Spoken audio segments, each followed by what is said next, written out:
Getting back to work on the NASCAR swap Miata build. I couldn't be more excited to get back to work on this thing. One, because I just did some driving in the vet, and I cannot wait to hear this car and drive it. But number two, because we added a major tool capability to the tool belt that is really going to take this build to the next level and allow us to do everything we want to do the way we want to do it. So I've already done a little bit of a pet project, if you will, and I made a shift lever for the car. I thought, why buy one when I could make one? Because I don't have one. Definitely not perfect, but I was pretty happy with it. I was willing to put it on the car. I felt like it was good enough to do so. Until I started doing this project where I had to make a bunch of billet steering parts for the supercharged mini jet boat here.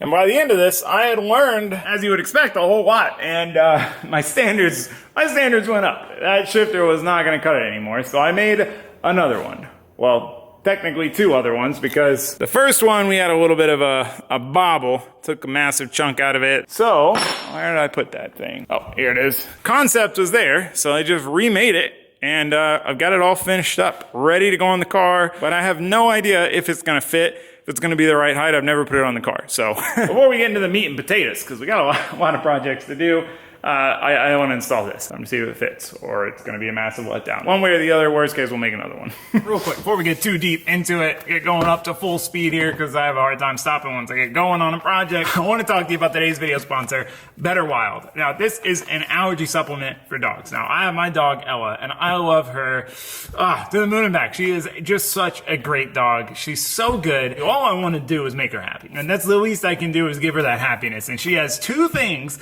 that make her really happy in this life. Number one, for sure, is Take It. It's really tug of war, which her version is for me to slide her around the house like her own personal roller coaster. Hey, if what she likes, she enjoys it, she loves it, that's great. Now, the other thing she loves is a bit of a problem. She loves being outside, she loves playing outside, but she really loves laying down in the sun. She loves just kind of sunbathing. However, she has allergies to begin with. She gets kind of itchy, she gets red.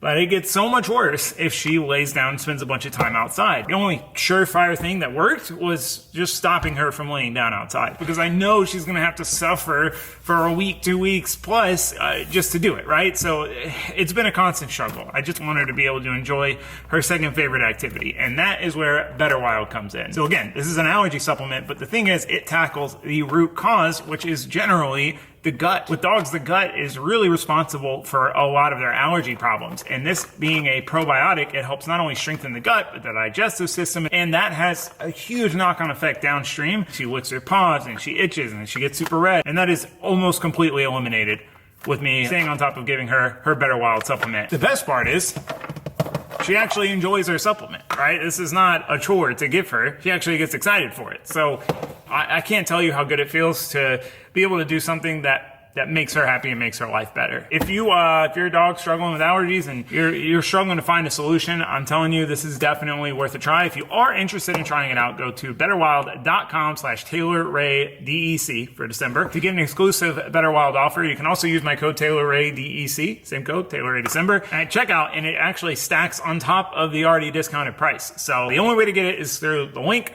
or the QR code, which will be somewhere on the screen here, to get their largest discount. So make sure you remember the steps, right? You got it.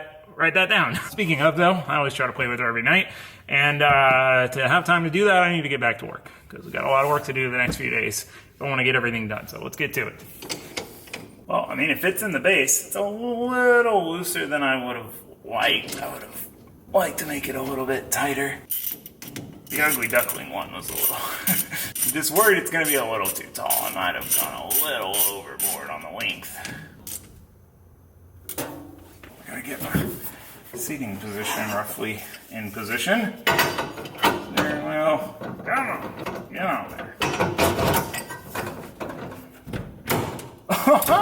Dude, that's honestly probably perfect. Like, it is a little on the tall side, which is what I was going for, but... You know, it's kind of a nice reach where you, I don't know, we'll have to see. I mean, I have this setback for the transmission's a little long because it's meant for the vet, but I wanted to keep the spares the same so that way we could get a spare and it would fit in either car without changing anything, you know, all this safety wired stuff. But oh, that's so cool, man. Seeing all the parts in the boat was really cool, but seeing it in this car, oh man, it's such a game changer for what we can do. So yeah, okay, I decided to test that out. Like I said, I need a shift boot to really get the full effect. But just imagine it. Use your imagination. Oh, that's cool. I love this shift knob. It's a recycled skateboard deck shift knob too. Yeah, I like it. We'll have to see when we drive it. It kind of depends on the handbrake situation too. That's like a big, you know, it's a Miata. We don't have a lot of room. Shoehorned a 830 horsepower, 9,000 RPM NASCAR motor in this thing, and you know, we're just trying to do what we can with the left, what little space we have left. But that's pretty cool. I've been waiting so long. I've had that made for a while. Yeah. Okay. We gotta move on. Then we gotta get to work. We got a lot to do. So let's get started. Where do you want to start?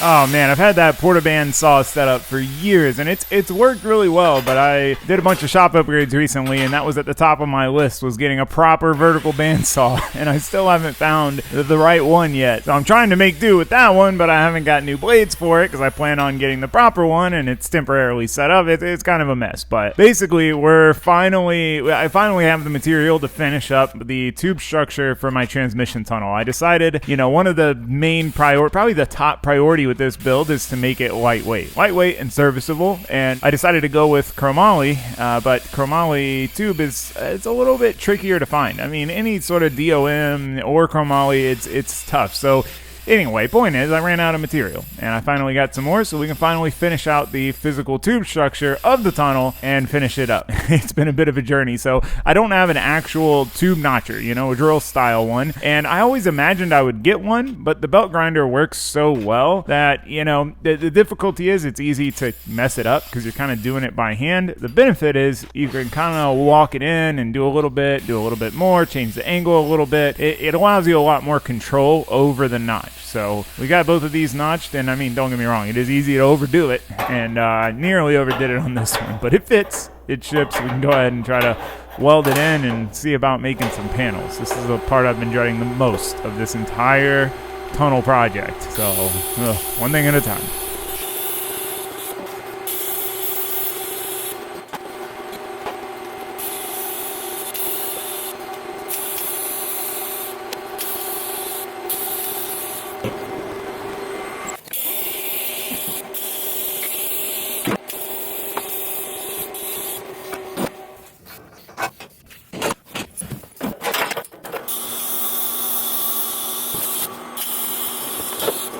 It's so funny. I think back to when I was first learning how to fabricate and TIG weld and stuff and doing it on the bench, and I would see this tube chassis work that you have to do in the car, and I would think, how do they get in there? It's kind of like drifting. People will ask, oh, well, how do people see through the smoke when it's two high-powered cars tandeming? I mean, there's got to be a way, right? You got to be able to see through the smoke somehow.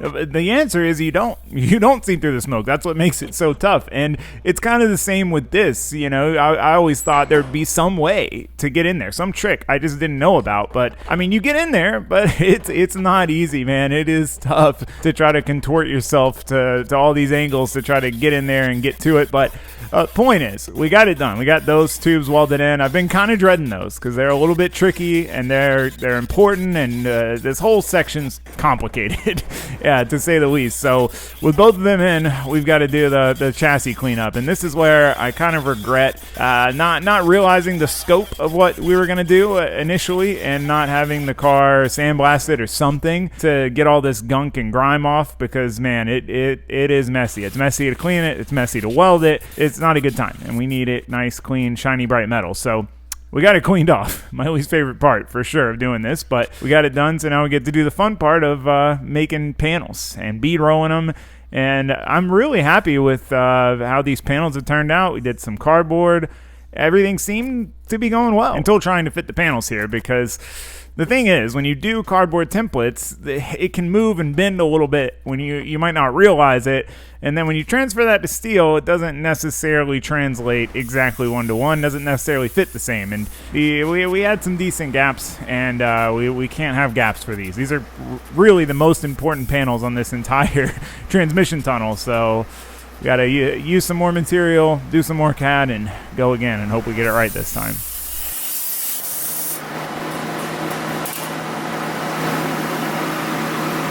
Got that pretty dialed slag-wise.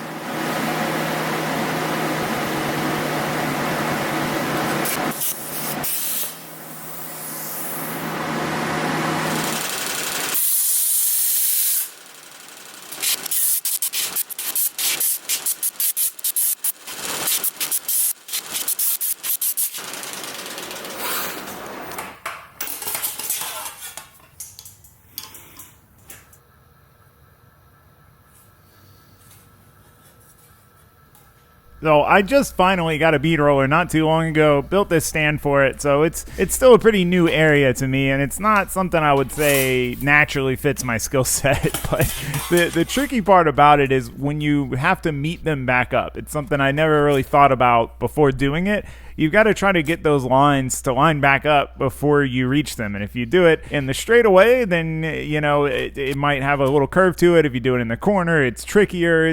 That's definitely the tough part. It's for sure a by feel, more artiste type of thing. Take two. That don't look too bad. There's the mid-plate mount in the middle, which is why this is like this. Once you cook it, that Sharpie ain't coming off, I'll tell you that much. Oh, acetone. Alright, well, this is driver's side, passenger side. These I did opposite. Oh, yeah. Wait, no, yes, okay, whew. About panicked for a second there. I thought I had it backwards. But yeah, you can see the size difference. Pretty large size difference. One of them there things. You know what's funny is when I made these, once I had them welded in, I was going to tell you about how this was surprisingly easy to get fit. I've been dreading this part of this tunnel for this whole time. Because, you know, I mean, it is pretty tricky Ricky to get up in there, you know. It's a lot of angles of the dangles going on there. So, yeah, anyway, can't wait to tell them that it was way easier than I thought. And then they didn't fit. But with those in, I want to start doing the floor, but we need to weld that out. We need to start building, we need structure for we got a bunch of different, a bunch of possibilities. A lot of ways we can go. We got a lot of ways to go, right? Does that make sense? Ways to go. Where did I put that panel? I found it. It's right here. You left it right here. It's okay. I'm not upset. It happens. But yeah, anyway, we got a lot of work to do. But I was going to wait till I was done with this to catch you up, but let's get back to work. Let's try to get these in. We're going to bronze them to the chromoly, silicon bronze. Fingers crossed. If it fits good enough, we'll TIG weld them. I'll do it.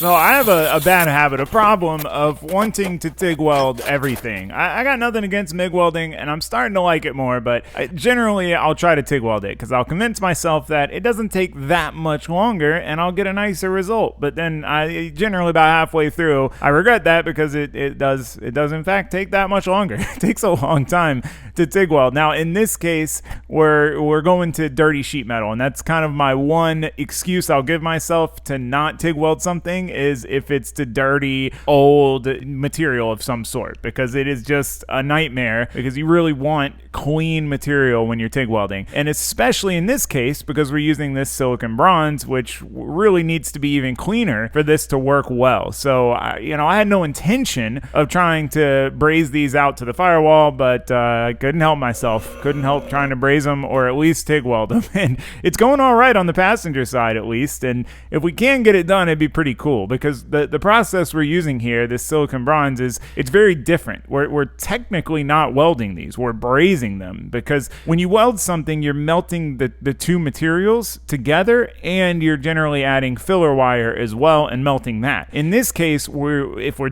doing it right, at least, we should only be melting the silicon bronze. So it's almost like a glue on top of the two pieces, as opposed to melting the two pieces and the filler wire, because at the end of the day, these sheet metal pieces are just covers. They're not structural, and it helps us keep from overheating and putting a bunch of heat into the chromoly. Again, if we do it right, that is.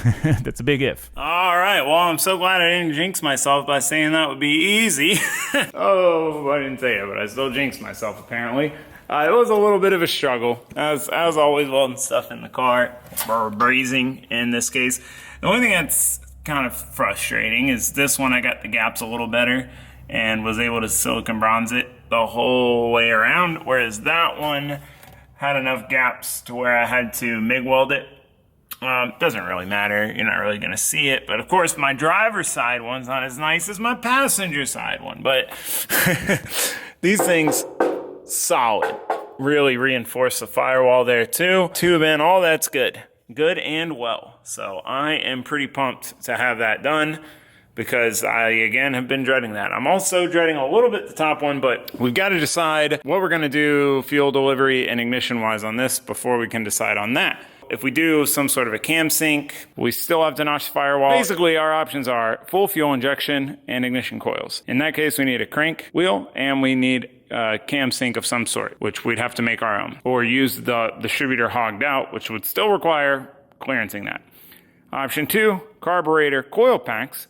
We can use crank only because we can do wasted spark, and then just a plug for that, which then wouldn't require, notching the firewall any. So that's a benefit there. Or keep it full, true to its roots, and we do carburetor, distributor, ignition boxes and stuff, and then we have to notch the firewall. So basically, 2 out of 3 options, we have to notch the firewall. So, it's like one of those things. I don't want to notch it to cut, whatever, and then we don't, you know what I'm saying? Anyway, panels are in. Up to the firewall, sealed up, brazed and welded. We do still need to do the rest of the tunnel. And I would like to do that before I put the floors in or any more floor structure, because it's going to be a whole lot easier to weld. So that would be now. But we still got, at a bare minimum, we need to figure out our handbrake. And I don't want to weld these in and then find out we need to change something on one of them. So, basically, we need to make a handbrake. And yes, I said make, because this car, there's not a lot of space in here. We don't have a ton of room to work with, especially once you get the seat in there. Because of where the cage is, we have to be kind of offset a little bit towards the inside. So, basically, nothing off the shelf is going to work cleanly. So, we're going to need to make our own. I've got a couple ideas. I just got to decide which one. I'm going to do some thinking, and then we'll start making some thinking and some making. Oh gosh. So I recently came across this handbrake design from Just Engineering. They're the same people who make the angle kit we have on the Vet and now the Miata. And it's one of those concepts I don't think I ever would have thought of and would have thought that it would possibly work. But I know it works because they designed it, they use it. And so I decided to try to effectively make my own by using that concept, which again, I never in a million years would have thought that this would be possible and work. But if it does work, it's going to be very compact. So I did something I never thought I would do, and I took the time to find the CAD model for the handbrake cylinder and put it in with the design so that I could use it to make the clearance. So we'd have just enough clearance for it and no extra, no wasted. And same with the handbrake. I redesigned this old handle that I've had that was in the Miata for pretty much its entire life of being an LS Miata, which is many, many years. And I basically modified it after making a version of it in CAD to use as well. And this is all stuff that I never thought I would take the time to do. I'd see people design stuff like this and think, why would you take that extra time? Why not just measure it? But I don't know. It gets a hold of you. It gets a hold of you. And you can't help it because you can make it nicer by doing it that way and designing it all in together. And so that's effectively what we're trying to do here. So I got the gist of the base, got it designed, got the clearances. So now we need to chop up some thick old aluminum to machine it out of. This is one of the difficult things when it comes to machining is cutting aluminum. It's normally great to cut because it's super soft, but when it's a 1-inch thick by 5-inch wide piece, it takes a little time. So even with the dry cut saw, it's a little bit of a struggle. But we got our piece cleaned up, ready to go. We got our centers marked. Fortunately, now that I've been using this self-centering vise, once the machine is center, it's always center. So as long as we get the piece centered in the vise, which automatically does back and forth, we just left and right, we don't have to recenter it, which it saves a lot of hassle when it comes to repositioning and putting new pieces in. So hopefully this should go pretty quick. I've been going a little billet crazy, making a bunch of stuff, machining it, and the point has been A, just because it's fun and it's cool, at least to me, but B, to learn, figure out the nuances of the machine, what works, what kind of programming and maps work for getting stuff done quickly but accurately. And so this really shouldn't take us that long if everything goes well, but there's always some unforeseen circumstances. But I gotta say, it is such a satisfying thing to do. You would think because you're not doing it yourself with your hands, at least if you're like me, that's how I used to think, it wouldn't be very satisfying, but it is. Now the downside is when you reposition, you got to really pay attention to where the orientation is, and I triple checked, but I got it wrong, and I almost ruined this whole piece, but luckily I caught it in time. It's not, we got a little bit of an error there, but hey, gives it some character. So I've been a big fan of the kind of ball head finish for facing stuff, so had to make it do a little face operation to do the ball head finish on the sides, because that's really what I'm going to see the most in the car is the sides of it. So it was a little extra work to reposition this thing, to do these pockets and these holes when I could have just drilled them. But A, they're in the exact right spot, and B, it allowed me to do the ball head finish and make it look snazzy. If we're going to make it billet, we might as well make it as fancy as we can, right? That's my logic, at least.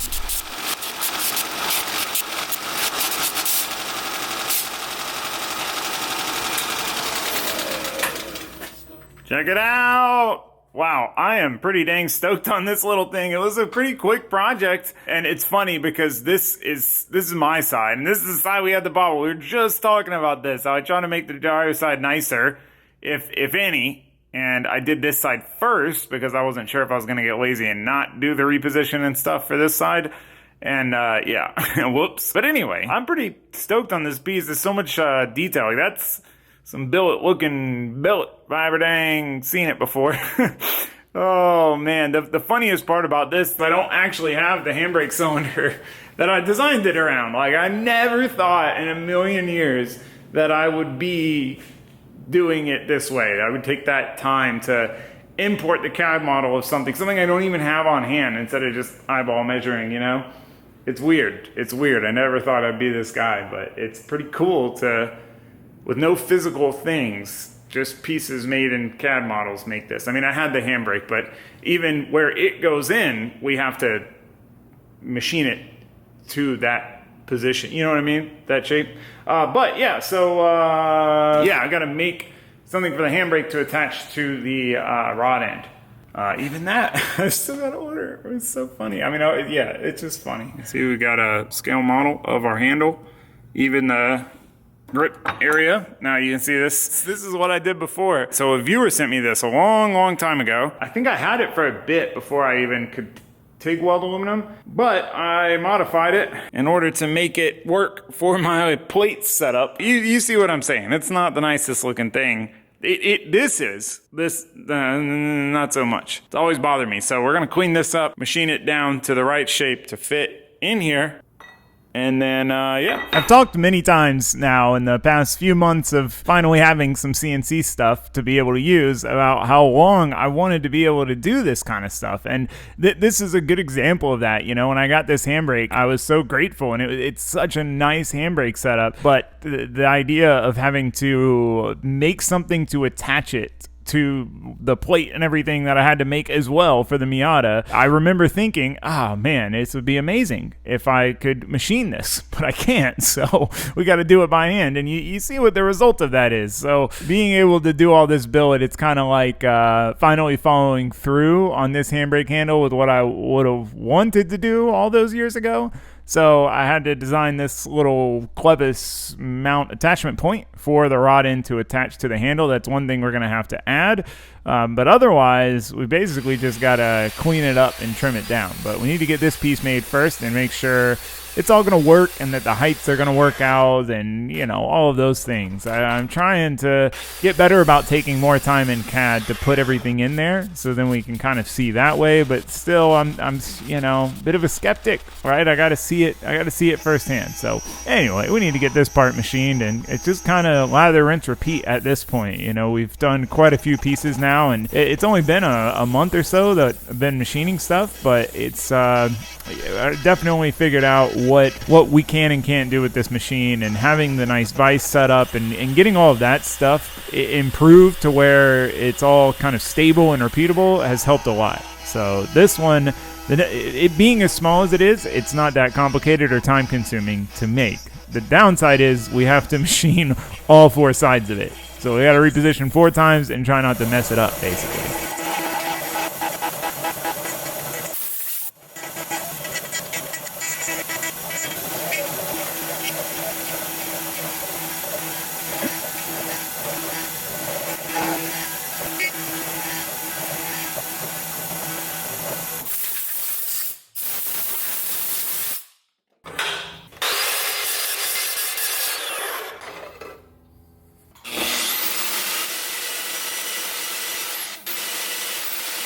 Well, there's definitely no turning back now. We've got this thing cut apart. Now, don't get me wrong. It's not like we were cutting that nice of stuff off it. So it wasn't that hard to commit, but we're committed, more or less. So I'm chucking this thing in the lathe. Now, this is also a CNC micro lathe, right? But I haven't dabbled too much with the CNC side of it. I've just been kind of manually doing it. And a lot of what we need to do here is kind of manual stuff, right? We need to trim off all this nastiness from the multiple attempts of welding tabs on this thing and all that, and I will say I think the mill is more useful for what I do and the type of stuff I need to make, and that's kind of what I thought going into this. But the lathe is way more fun to use, at least manually. It is just absurdly satisfying. It's like those, say, for my male audience, that's the lathe. Just lathing stuff, I don't know. Anyway, I'm sorry, jibber jabber. It's a good time. It's fun. But for some reason, this particular material, it just kept gumming up and leaving this weird finish. You know, normally all the stuff I've dabbled with so far, it almost comes out polished. And this, no matter what tool I used, what angle, nothing seemed to come out the way I was wanting it to. So I wanted to see if it was a problem with the machine or the material. And so I have this 1-inch material, which is the same thing the handbrake's made out of. So I thought, well, let's make a kind of a copy attempt, so that way, you know, we can make the mistakes on this one and not ruin that handle. That handle has a lot of sentimental value to me. Again, a viewer sent it to me. I was so stoked when I got it, and then I ended up putting it in the car, and it was in the car for its entire life with the LS. So many years, so many competitions. So I really want to retain it in this car, you know, have at least one big piece of the puzzle that lives on. So point is, I don't want to mess it up.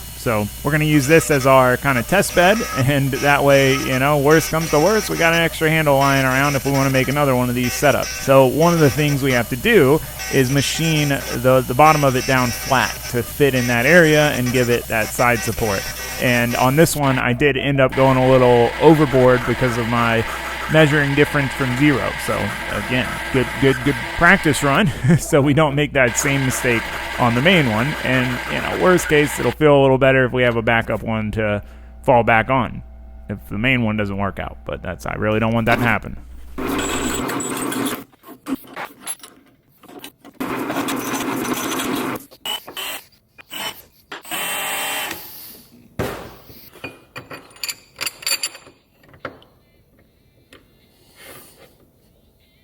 One of the things I figured out on our test handle was that when I was trying to machine the bottom, clamping it in the vise, the screw for the center of the vise sticks up. So it was hard to ensure it was level and that it didn't get out of level. So typical, another thing I never thought I would take the time to do with machining, I'm basically machining a shim to go in there to sit level above the screw, so that way we can set the handle in there and know that it's nice and square and we don't end up with a hole or a flat that's angled, because that would be they're very disappointing. I don't want to do that. We got to get this one right.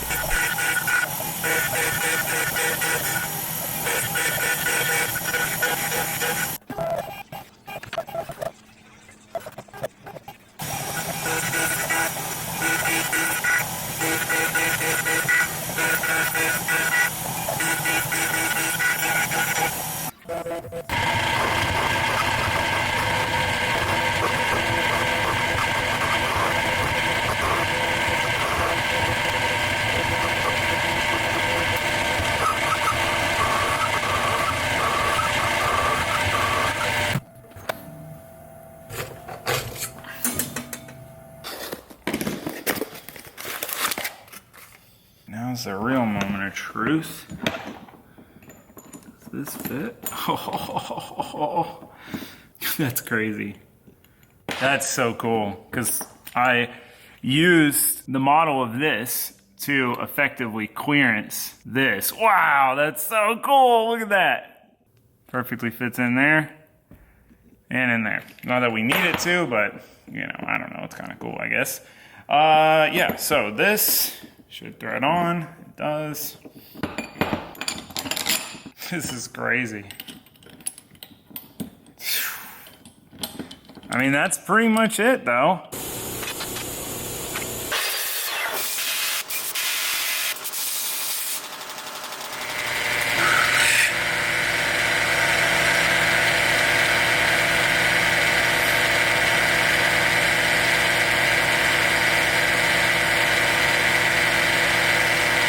When it comes to new tools, you know, there's a lot of times, usually, something that, or many things that you think of that you're going to use it for, but having it, you start using it for a lot of other things you didn't think of. And the lathe is one of those things that I didn't have that many things that I knew I was going to use it for, and we're kind of finding more, but this is actually the kind of the main thing I imagined we would end up using it for, which is making misalignment spacers. So I tried to design the base of the handbrake to keep everything nice and tight, because I can't stand when a handbrake has a bunch of slop and it's just flopping around while you're drifting, but there wasn't really any way to do that and have the clearance we need at the same time. So, you know, I didn't think I'd be this guy, but I'm being this guy, making some mini misalignment spacers to tighten everything up, assuming it works.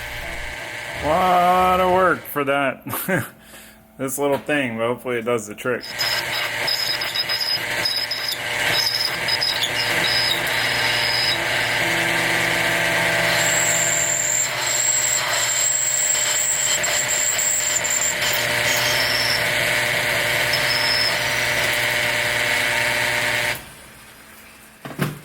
Another one.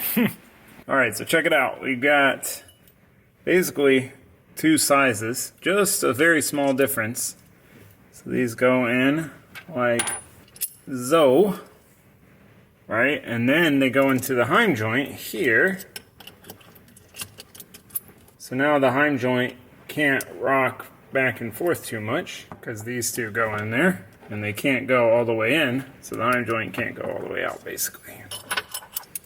And this allows us to use an M8 bolt. Actually, let me do it from this side so it's matchy-matchy. Because otherwise we're gonna have to use a 3/8 bolt, which I don't have many of, even though I just ordered a bunch of hardware. But we can also tighten these down without pinching the hind joint. So now, everything is positioned. You can see it's like the perfect fit down there, and then the same up here, clearance-wise. So, cool. All right. Well, all of that's good. Really, we just got to turn down the handbrake lever to accept this, which I should take it with me.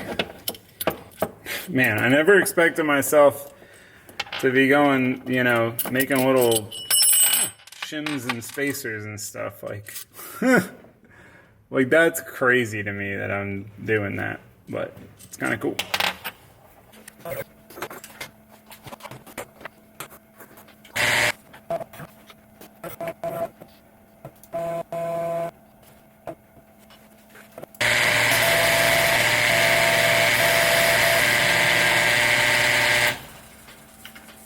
Perfect.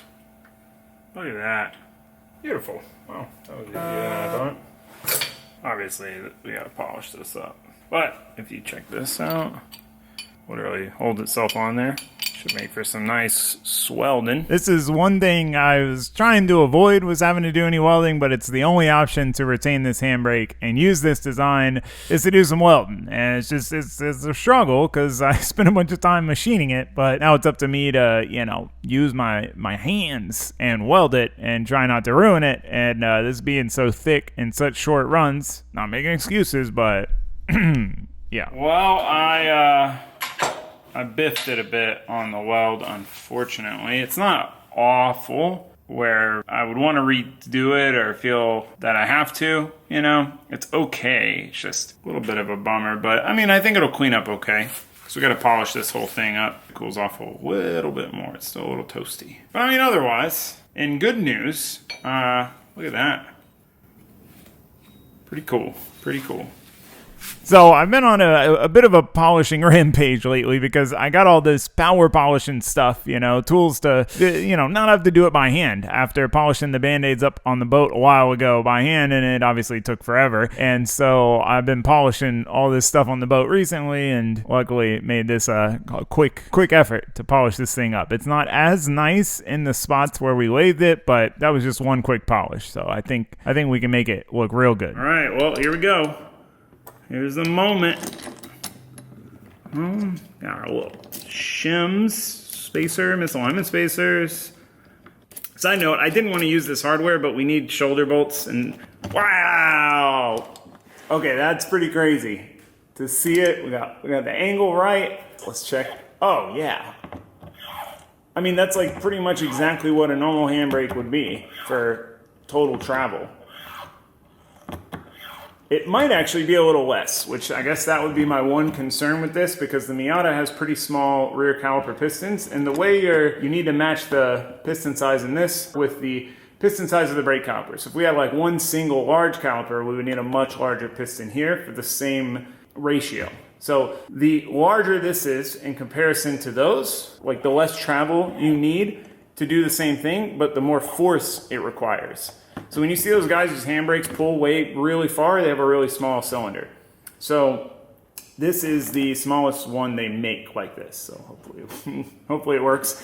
The other thing is we could do inline like I have on the Vet, but since the Miata already is kind of set up for dual caliper, I'm kind of planning to dual caliper it, which means we'll need a little reservoir here. But check it out. Sorry, I'm jibber-jabbering all the technical mumbo-jumbo.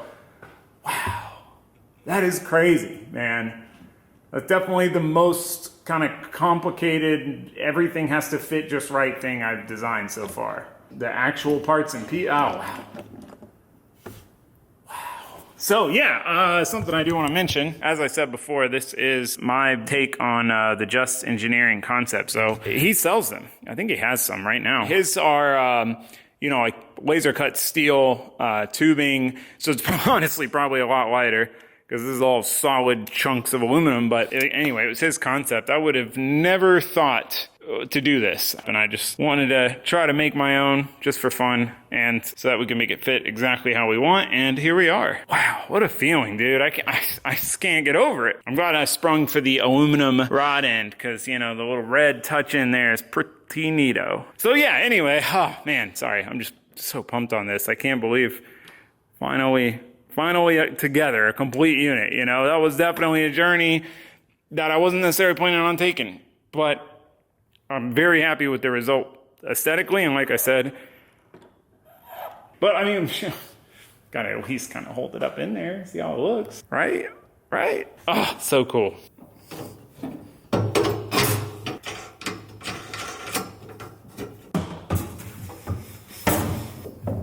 need to do all this before we can do the floor, because without the floor, it's hard to check the seating position. Gosh, I might have to redo this cage. Got the steering before I fall off. Steering wheel. And then, dude, wow, it's so cool to see it. Like, wow, it's so small. Stop falling over, seat.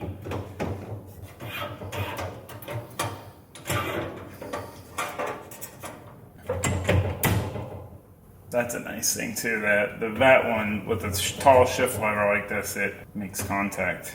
We'll have to keep that in mind if we do a reservoir lines.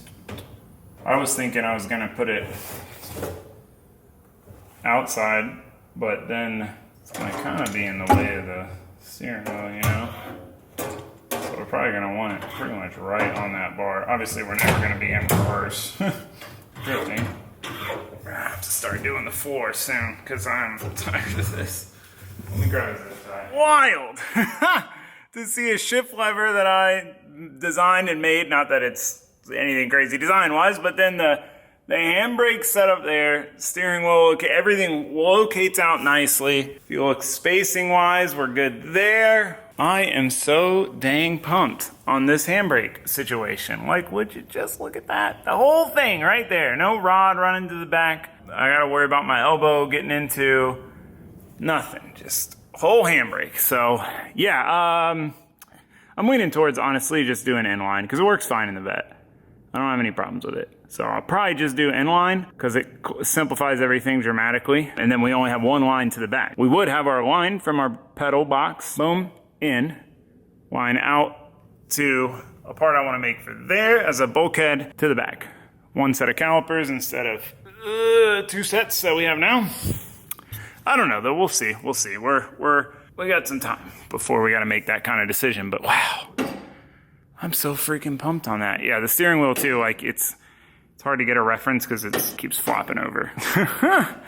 That's so cool. Shout out to Just Engineering for coming up with that crazy off-the-wall concept that works so dang well. Shift lever. All right, sweet. Well, we need to get back to it. We need to mount it. Or, you know what? Actually, this is going to sound so... You guys are going to yell at me. I'm not going to mount it just yet because I want to finalize the seating position and everything, which I got to do the floors to do. To do the floors, I need to braze out this tunnel. So let's finish the tunnel. That way we can start on the floors, get the floors done, and then we'll mount it. I guess let's take the stuff back out. Go from CNC back to fabrication. Is there an acronym for fabrication? I don't know. I'll make it back to it though. Not to sound like a dang broken record, but order of operations. It's important. And it's, it ebbs and flows throughout the project. So one of the things that I left undone the last time we were working on the tunnel was putting rib nuts in for this removable top panel. And I also sprung for some titanium bolts. I guess M5, very popular titanium bolt size for mountain bike brake calipers or something, but it makes them relatively cheap for titanium bolts, and admittedly they just look cool. They had a little bit of bling, to the otherwise kind of plain and simple tunnel. So got that done out of the way so that panel's not flopping around, and now we got to make these two large removable panels. Now I haven't been dreading these so much per se, but they're going to be the largest removable panels that we make. So removable is great, but it does add a lot of complication because you have to make it attach. But in this case, it has to attach and attach tightly. So we got to get this right. Can't be sloppy.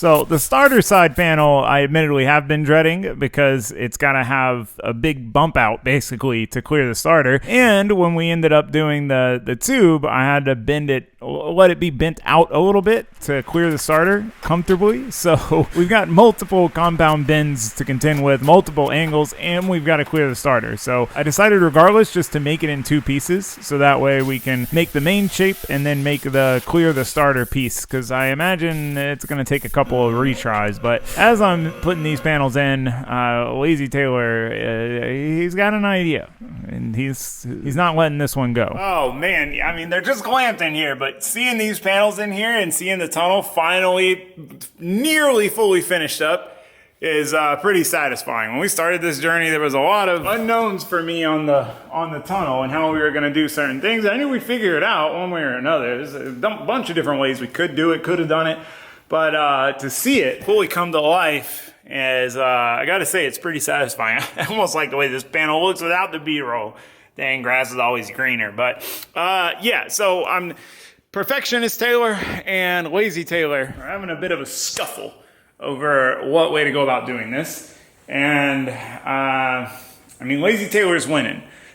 I don't know if this is just a me thing, but there's times where I'll convince myself to do something a certain way, and then I have to go back and kind of question whether it's, because it's a way that's easier, but I'll convince myself it's logical too, that it makes more sense. And I'll have to go back and kind of double check my work and make sure that it's not laziness purely and that it is also more logical. This is one of those. So basically, as I mentioned before, the plan was to make these removable. The problem is we need to build a whole frame on the inside. It's going to be very tricky to get these to secure in a way where they're tight and where they fully seal up. And that's important because if we have a fire in the engine bay and that's not sealed, it's coming right to you. So that is what Lazy Taylor is using as his argument in this case. And it's a fair argument. Now, on this side, I think I kind of have to, because we got to make a bump out box, for the starter out of a separate panel. But making this whole thing removable would be rough because of all the bends and the contours. And then make our, extendo mod panel bolt on. But on that side, I'm thinking Lazy Taylor's right. And we might as well just braze the whole thing in. Not only for the safety aspect, but it's easy to look at it now and think, wow, it'd be really nice to have that removable. You just get in there and get to everything. But the reality is we don't have a floor. We don't have pedals in. We don't have the column in. We don't have wiring and all the other stuff that's going to go in here, especially the throttle pedal with its linkage system. Once we put all of that in, this becomes a lot more inaccessible. I don't know how helpful it would really be in the grand scheme of things once this is all together. I think I'm settled. Thanks for talking it out with me. I think Lazy Taylor is going to win this battle. He doesn't win many. He doesn't. But, it's good for him to get a win, get back in the game. Can't overthink stuff too much either. Overthink in action, Taylor. We try to keep him preoccupied with other stuff so he doesn't get in the way of getting projects done. So anyway, I'm going to quit jibber jabbering. Let's get back to work. Let's finish this thing out. It'll feel so nice to have this done. I'm so ready to start on the floors and put this main chassis fab behind us.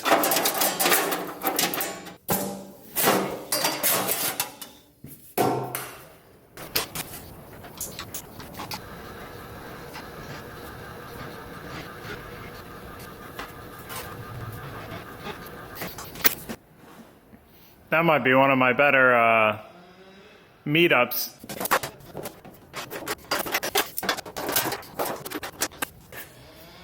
Mint. Crawling in and out of this thing and trying to get the pedal and yourself and everything in a place where you can access what you're welding or brazing. I'm just going to start saying welding, even though we are brazing. But it's definitely the tricky part of this. And luckily, as we've kind of gone all the way forward with the panels, and the further forward, the worse it is. But as we work our way back, it gets a little bit easier. So we kind of had the worst of it besides that one panel. We're not going to talk about that right now. We need to make our starter bump out box. I haven't come up with a better name for it. That's what I'm going to call it. And I did this in fusion sheet metal, and I was trying to make it all one piece, but that wasn't really going to work, so I made it 2 separate pieces. But it's always kind of tricky to get these just right when you've got to bend them, because once you've bent them, you're kind of committed. You can't really go back and change it easily. So as we put this together, I can't bend the face lip deal up with the bender. I got to do that manually, but that's the benefit to working with this thin sheet metal. It's kind of flimsy, but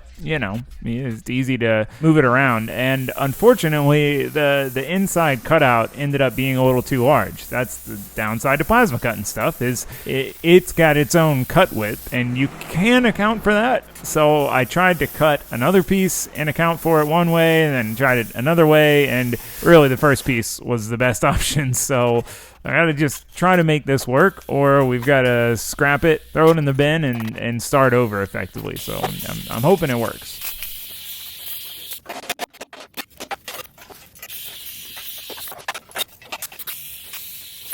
All right, well, we got to do something for the little gap at the back, but I don't know why I didn't think of that earlier. I was able to just kind of hammer out the sides. Well, the other thing I probably should have done is done this, at least this flange out of like 1/8 inch, but I needed to be able to bend this though.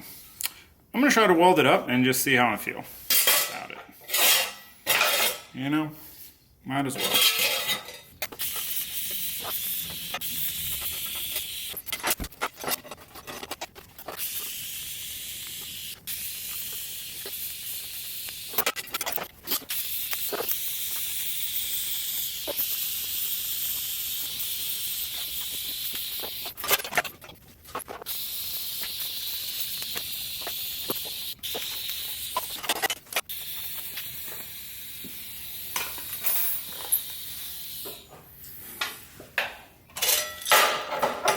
All right, well, despite I tried a couple more. I think the only way to get this how I wanted would be to redraw it larger and then cut it smaller. This doesn't look as awful as I was kind of afraid it was going to. I'll be honest. It's not as bad as I expected, so it may be usable, but I'm kind of on the fence. It's a struggle of, constant struggle of the perfectionist side of me wanting everything to be perfect and better if I can make it better. If I can, it's hard, but then the other side of me is like, there's the laziness, not wanting to do that extra work, but also just, I need to get this done. Part of me wants to redo it and make it better. It does fit. It's just still a little tricky with this panel having this bend in it, which is, again, part of the reason I'm like, maybe I should make it better. So, yeah, I don't know. Yeah, again, constant struggle, but we are closing in on the finish line. Dang it. With all this chassis fabrication. I knew this would be the most labor time intensive part. I spent quite a bit of time just on this episode alone, especially with designing and making a handbrake, But this final panel took to the last one, but man, this thing fit nearly perfect. Second to last one, of course, but no, I'm really, really happy with how this tunnel's coming out. I got to get a few more of those titanium bolts for bolting that thing on, whether we use that one or make a new one. Titanium, keep it fancy. No, keep it light. But yeah, once we get done with that, four structure, and there's some mods to the firewall to do, a little enclosure for the fuel cell wherever we end up deciding to go with that. But this is the bulk of the crazy, difficult, complex fabrication stuff. So, there's a lot of other fabrication stuff like building headers and stuff that is complicated, but you know what I mean, the chassis work. Which I'm really enjoying it, but it does take so much time. So anyway, I'm looking forward to getting to kind of like the next chapter, if you will. But for now, you see where I'm going with this. I'm out of time. I'm just flat out of time. And I'm like multiple days over schedule what I wanted to, I'm meant to be wrapped up with this a few days ago, but it happens. These things happen. I don't ever want to leave you guys hanging and not finish whatever we're working on. It still didn't quite cross the finish line, but that's because, that internal battle. Do I want to redo the panel or not? I don't know. But, yeah, there was something I was going to ask you, but I'm out of time. It's late. I got to go eat. I'm hungry. We'll continue this next time. We'll just talk about it next time. So I guess I'll see you guys for that. For next time, whatever we get into, whether it's this or I got bus stuff to do, shop stuff. I really should probably do that. Need to get a bandsaw. I don't know. I got a lot of stuff to do. Either which way, whatever we get into, I will see you guys for it. I'm looking forward to it. Always a good time hanging out with you. And yeah, I think that's got to be a wrap for this one. Thanks for watching. Thanks for subscribing. I'll see you guys next time. All right? That's keeping me jibber-jabbering. Well, remember that conversation we had? I lost the battle with let's redo it and make it better, Taylor.